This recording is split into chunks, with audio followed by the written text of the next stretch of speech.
Bueno, muchas gracias a todos, en especial a los organizadores por esta invitación. Sé que ya es una hora difícil, pero les prometo que vamos a tener un panel interesante para prepararnos para el evento social.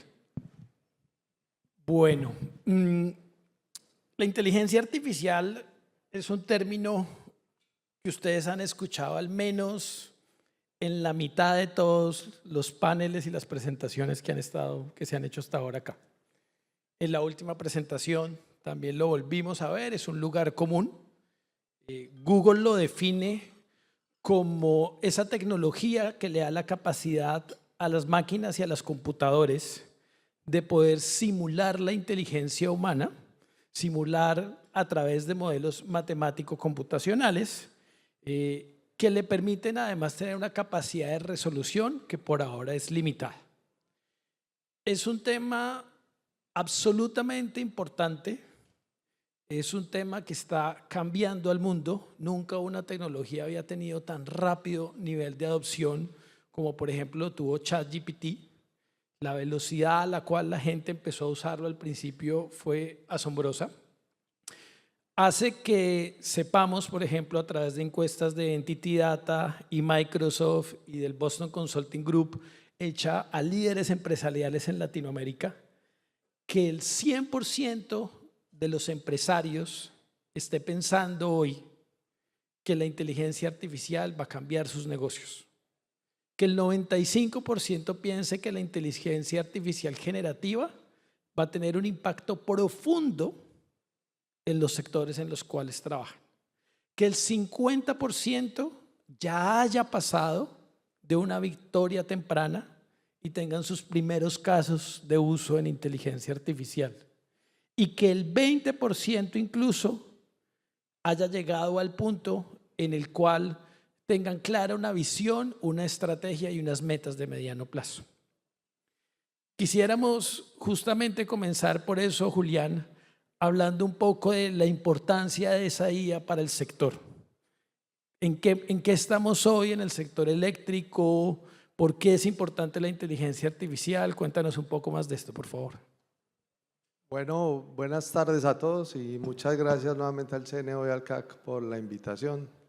Creo que acá como representante del sector es súper clave como combinar todo lo que hemos hablado hasta ahora e inteligencia artificial. Creo que esto lo debemos mirar desde dos lados. Desde el lado de la oportunidad como demanda y gran consumidor del servicio. Solo para comentar que en los Estados Unidos hoy los centros de datos tienen un consumo anual de 200 teras, o sea, 3 veces el consumo total de Colombia, y se espera que al 2050 llegue a casi los 300 teras, casi un 10% de la demanda de los Estados Unidos. Y hablaba con Manuel si conocía alguna iniciativa de centros de datos aquí en Colombia, y me hablaron de dos. Uno en el Atlántico, que es la zona donde tenemos más problemas de capacidad de red. Y pues, ¿cómo estaríamos con un centro de cómputo? Otro en Bogotá, cerca a Bogotá, cerca me imagino a Guavichibor, donde tenemos uno de los grandes proyectos de transmisión con retraso de más de 15 años y problemas de capacidad de red.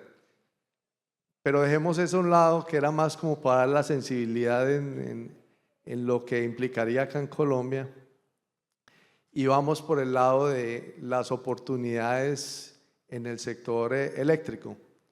Y pues yo plantearía ahí el tema de la transformación energética, y lo que siempre planteábamos en una de mis vidas anteriores, hablaba todo el tiempo de las 3D.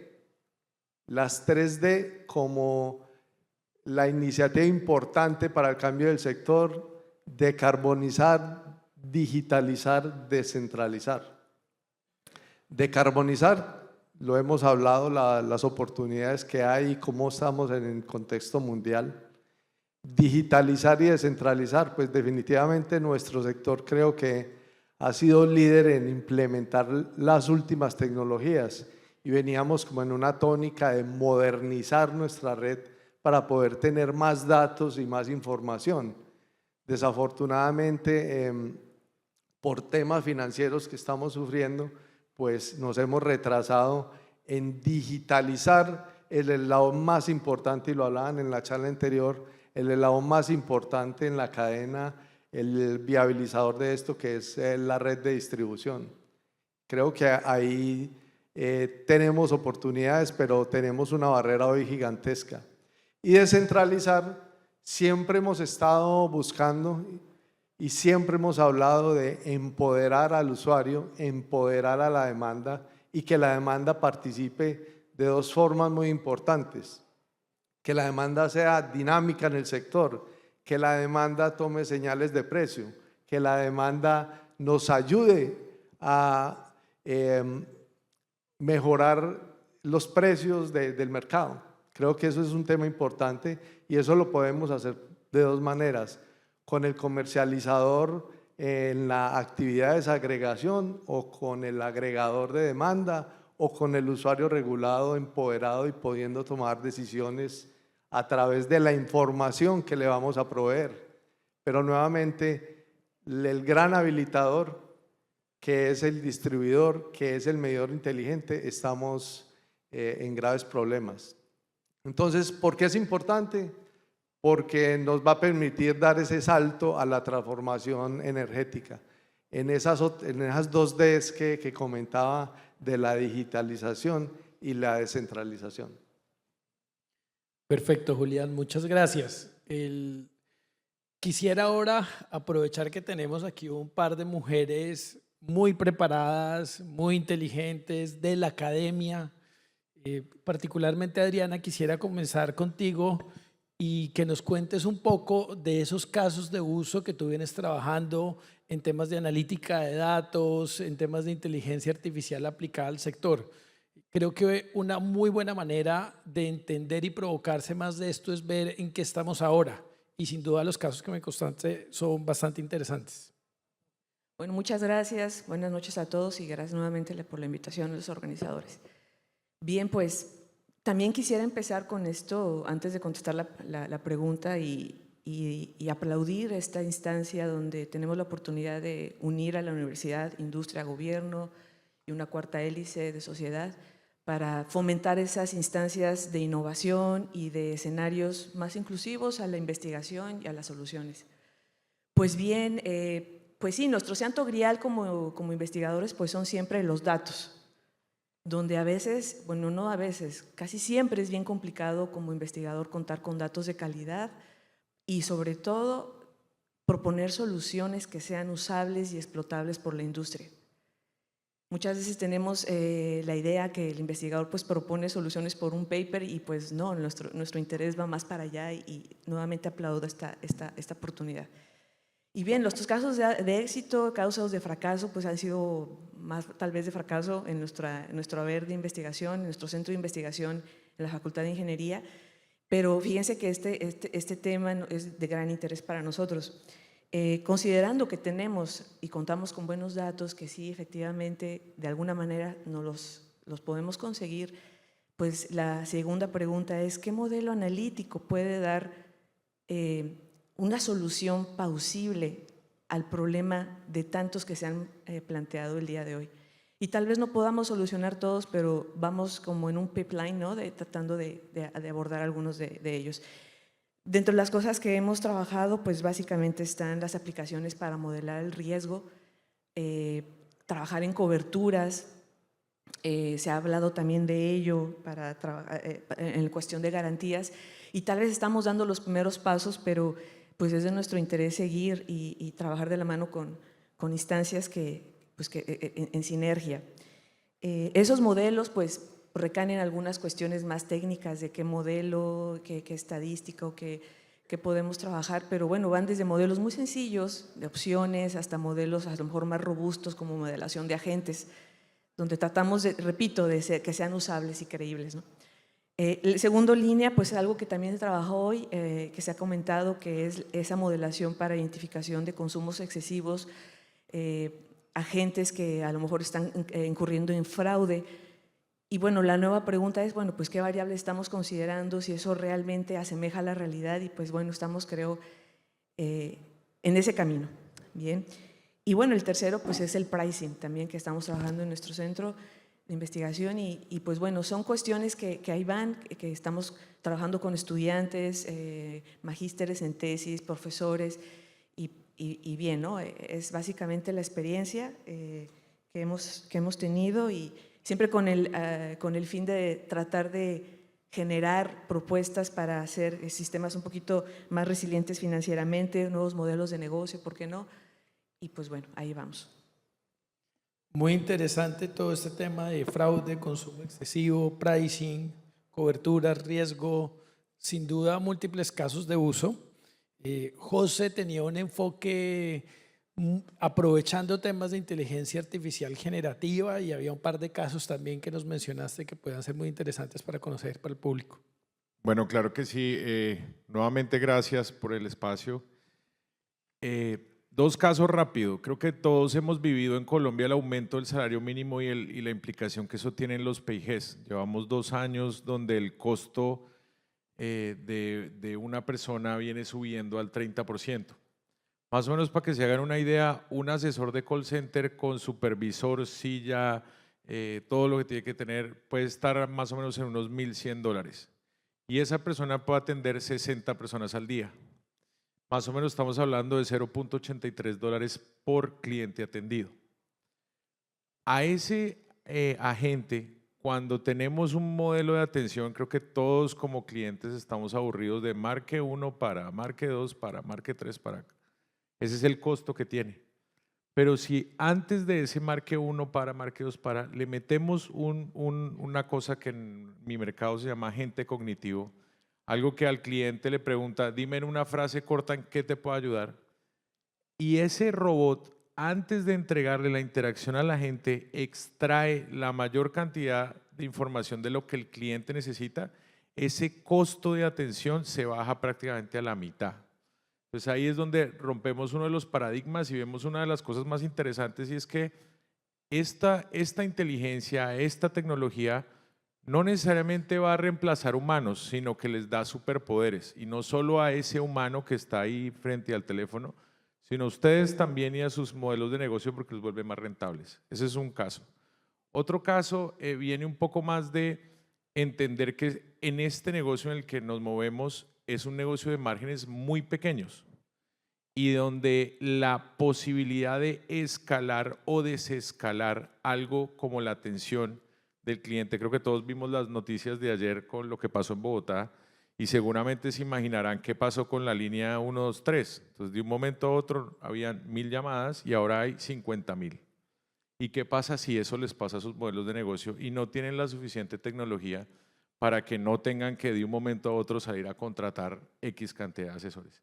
Ahí es donde esta tecnología está cambiando las normas de juego, porque puede ser un acordeón, o sea, de un momento a otro crece y después se vuelve más pequeño. Entonces, los casos son infinitos, simplemente aquí el tema es cómo usamos la tecnología para darle muchos poderes a las personas que están de cara al cliente.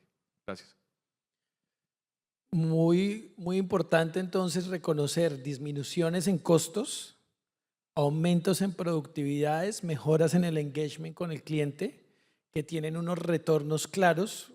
Justamente en este caso que hablaba José, yo he tenido la suerte de hacer algo similar y veíamos retornos a la inversión en 2 años de 60% por incluir este tipo de tecnologías. Cuéntanos, Julián, tú que tienes tan claro también el panorama del sector, ¿qué otro caso de uso nos podrías contar que es relevante para la audiencia? Bueno, acá quisiera empezar comentando que cuando uno mira como lo que se requiere para la IA, se habla de datos, se habla de capacidad de cómputo y lo último son los algoritmos. Y me quiero referir al tema de datos y para referirme a eso dividiría el sector eléctrico en la parte operativa técnica y la parte comercial.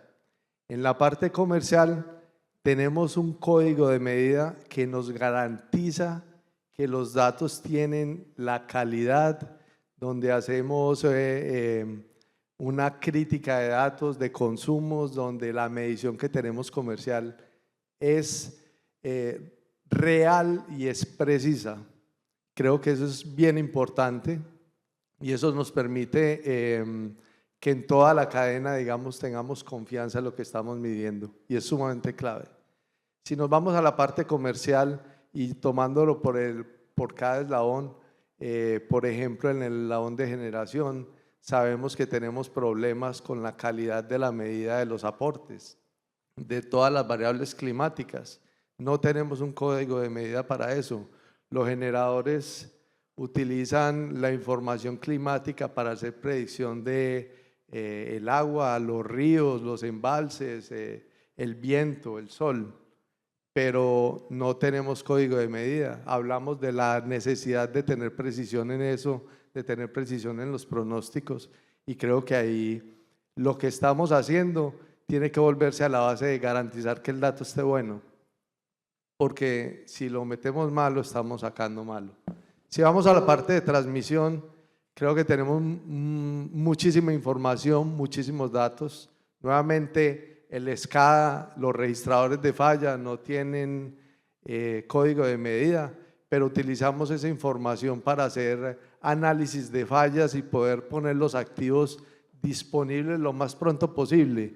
Conozco algoritmos, por ejemplo en ISA conozco una iniciativa que se llama SAGES, que viene hace muchos años, que utiliza redes neuronales para detectar la causal de la falla y cuál es el activo que está fallado y que les permite poner disponible el activo en menos de 5 minutos. Lógicamente los beneficios son grandes, pero también en todo el crecimiento de esta aplicación la calidad de datos ha sido una variable sumamente importante. En la parte de distribución, por ejemplo, iniciativas, pues conocemos muchas como la que acaban de comentar acá de los de atención al cliente. Creo que ahí es donde se ha concentrado mucho los casos de uso y pues tenemos en espera la implementación de los medidores inteligentes que nos permitan darles información al usuario. Hay muchas iniciativas del lado del comercializador para gestión de pérdidas. También hace muchos años los comercializadores han implementado esas iniciativas. Conozco algunas empresas que utilizan redes neuronales, un machine learning para identificar dónde están las mayores pérdidas y priorizar las cuadrillas. Creo que eso es una aplicación importante y también creo que hemos avanzado fuertemente en eso. Si vamos del lado del usuario final, creo que las iniciativas han sido pocas, justamente porque tenemos una disparidad en la información disponible. Cuando hablamos de balances, cuando hablamos de gestión de pérdidas, a los comercializadores les toca hacer milagros combinando información con granularidad mensual, semanal, diaria, algunos 15 minutos para poder conocer la matriz de consumo. Entonces creo que en toda la cadena tenemos casos de uso, en toda la cadena tenemos el reto de dar calidad de datos, que creo que es un punto bien importante que hay que poner acá. Si vamos del lado del operador de sistema y de mercado, creo que ahí hemos tenido muchísima información. Para la parte comercial, como tenemos los datos de las fronteras comerciales, la precisión es muy buena, la calidad es excelente, pero en la parte operativa tenemos toda la problemática del SCADA, de los registros de tiempo. Hay muchas iniciativas como la que vimos esta mañana que planteaba XM del detector y análisis de fallas, que es una iniciativa similar a la que planteó XM, y pues está la dificultad de todos estos modelos que utilizamos para pronosticar el largo plazo, el mediano plazo y el corto plazo energético, pues porque están utilizando información que no tiene ninguna validación de calidad, como es la información de las variables climáticas. Perfecto. En resumen, en estas 3 intervenciones tenemos casos de inteligencia artificial o analítica avanzada de datos que están orientados más al día a día, con ejemplos como los que nos daba Adriana para la predicción de precios, para el cliente interno de las compañías que tiene que tomar una serie de decisiones y que puede tomarlas con estos modelos dándole más información y buenos insights. Tenemos también en ese día a día, pero hacia el cliente externo, como lo que nos contaba José, con los distintos casos de agentes, atenciones de PQRs, atención al cliente que puede tener. Y tenemos también ya no los que están orientados al día a día, sino que están pensando en entrar al core de la empresa, en empezar a hablar pues de toda la cadena y de los temas transformacionales como los que nos estaba contando Julián. En esta segunda parte del panel quisiéramos pasar entonces a aprovechar la experiencia que tienen los panelistas aplicando este tipo de tecnologías para de pronto reconocer algunas buenas prácticas o algunos aprendizajes que ustedes dijeran, mire, si a mí alguien me hubiera contado esto antes, pues yo no hubiera empezado por ahí o hubiera hecho esta cosa de manera distinta y que pueden ayudarle al público también que está hoy inmerso en esta tarea. Me gustaría, Adriana, comenzar contigo de nuevo para esto. Bueno, gracias. Creo que un ingrediente bien importante está en la capacitación de las personas que van a solucionar los problemas. Creo que se ha comentado de manera granular a lo largo de las presentaciones y es una combinación que se requiere fomentar en las personas que pueden ser muy buenos analíticamente en modelos, en modelación matemática, estadística, ¿no? Escalamiento, desescalamiento, lo que sea, para hasta capturar las variables climáticas a largo plazo. Pueden ser muy buenos en la parte analítica, pero se necesita, como bien dice el nombre del foro, pues esa inteligencia como de negocio.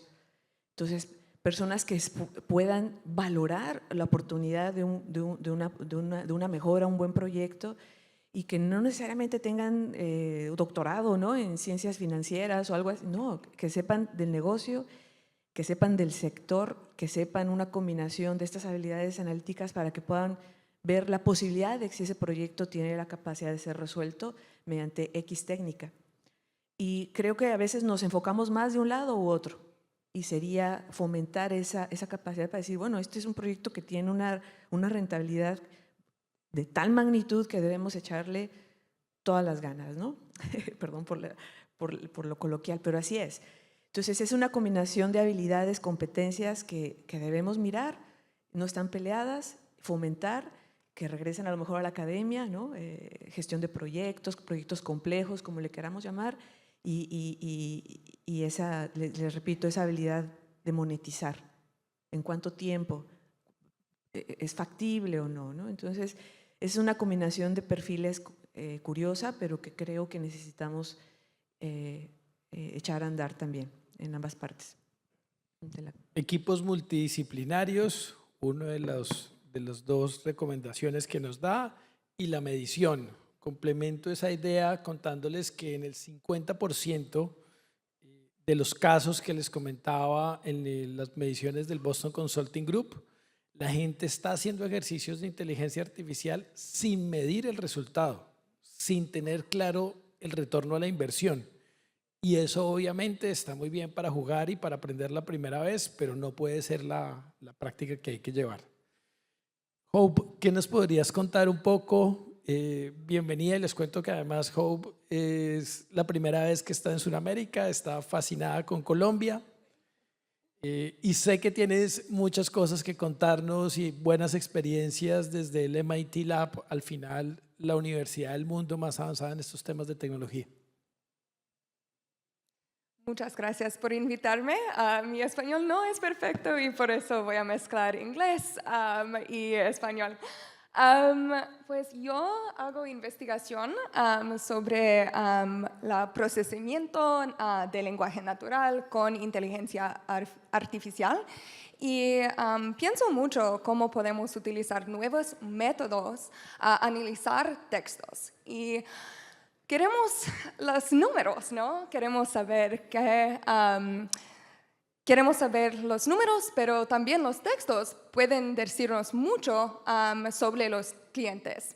So let's think about chatbots. The conversations with chatbots allow us to learn a lot about the clients as well. And if we can validate our methods using artificial intelligence, we might have a new profound source of data to better understand clients, their reasoning, their needs, and their problems. So that is a very big opportunity here. We have chatbots, as Jose was saying. We might have open-ended surveys that can allow us to understand customers in new ways. But in terms of best practices, we need to think hard about how to implement this in our actual business. Some of you may already know that different models allow different levels of data protection for not only your business, but also your clients. And you need to be thinking about both of those as you think about these new sources of data. You might already understand how to protect customer data with the numbers, but as you use artificial intelligence analyzing chatbot conversations, you need to think about protecting data as well. One way you might do so is think about whether the model you're using in your business uses those inputs as training data. This can sometimes create a risk down the line for your business if you enter information about your products or your developing plans. For example, too, you might have some risks if you input customer data for that same reason. If they use that model for training, it might expose things about your customers that would be irresponsible. So how do we address this? Well, we can think about using models that don't use these models' inputs as training data. That can be a lot safer for your business and for your clients as well. We can think about hosting our own models. That allows us to have a lot more control over the data. And hopefully, by addressing these potential privacy risks, we can use the benefits, los superpoderes that Jose was talking about, hopefully para analizar los textos de nuevas maneras. Yeah, thank you. Muchas gracias, Hope. Estabas justamente contándonos al principio sobre ese término RAG que está tan de moda en el mundo de la inteligencia artificial, y es esa capacidad que tiene la inteligencia artificial de hacer cosas que antes simplemente eran imposibles, de poder analizar 50.000 llamadas o las cifras que nos contaba José antes. Eso una persona no lo puede hacer. No puede escuchar 50.000 y no puede entender a partir de ahí, no puede segmentar. Y también nos hablabas mucho de la protección de datos personales y la seguridad de la información, tanto para los clientes, de protegerlos, y el tema de los negocios. Esto suele ser de las cosas que menos nos estamos dando cuenta. LinkedIn cuenta que 3/4 partes de las personas que han entrevistado en la plataforma están hoy usando inteligencia artificial generativa en sus trabajos, pero no lo cuentan. Y ponen la información de la compañía ahí, en muchos de estos modelos que no garantizan necesariamente la seguridad de los datos y la privacidad. Por eso es una buena práctica requerida. Cuéntanos, José, volviendo contigo, qué buenas prácticas, qué aprendizajes quisieras traer a la mesa. Vale, listo. Entonces, en el equipo de consultoría tenemos un mantra, siempre estamos buscando algo que es minimizar las tareas repetitivas para maximizar las conexiones humanas. Entonces, si ustedes se ponen a pensar en el ejercicio de atender a un cliente, de que te llama, le preguntas su cédula, le preguntas un montón de información, y mientras que el cliente te dice tú tienes que escribirlo, en el asesor no hay forma que esté escuchando al ser humano que está atrás de la llamada, porque tiene que estar escribiendo. Entonces, ahí está la clave. Normalmente una interacción humana o una interacción de servicio, de ventas, de cobro, se puede dividir en 3: informativa, transaccional y algo que puede ser escalable. El 60% de las transacciones que tenemos con los clientes son informativas. ¿A qué horas abres? ¿Dónde pago? ¿Qué significa esto? Todo eso se puede automatizar. Entonces, viene siendo tan simple como salirse un poquito del problema y entender eso. ¿Qué puedo minimizar para en realidad darle a mis equipos la mayor capacidad de conectarse con el otro ser humano, de poderlo escuchar, de poder entender qué es lo que necesita y no estar escribiendo qué es lo que dijo su cédula, y todo eso lo puede hacer un robot. Entonces, a la pregunta son 2 pasos. Simplemente es identificar qué es repetitivo, qué quita tiempo y cómo eso se lo puedo entregar a una máquina para en realidad liberar al humano para que se conecte con otro ser humano. Perfecto, José. Nos hablas entonces de identificar las tareas repetitivas, pasar por automatización utilizando inteligencia artificial y así poder hacer minimización de riesgos. Y de hecho, traías un tema a la mesa con el cual vamos a terminar este panel, que son un par de preguntas aprovechando la experiencia de Hope en el MIT Lab y estar en este límite del conocimiento. Pues muchas de las cosas las estamos apenas entendiendo. Y José nos contaba y nos decía, miren, seguramente aquí esto está complementando un poco al trabajador y le ayuda a poder prestar más atención en el tema. Y se discute mucho sobre lo que va a pasar en el empleo. Nosotros hablábamos con Hope antes de subir que tenemos muchos arquetipos de lo que pensamos que la inteligencia artificial puede hacer y que se han construido en 70 años de historias, de la ciencia ficción, de las películas, que nos hacen pensar, por ejemplo, si ustedes recuerdan Star Wars, que lo que íbamos a tener era una inteligencia artificial como C-3PO, que iba justamente a reemplazar esa tarea pequeña y mundana.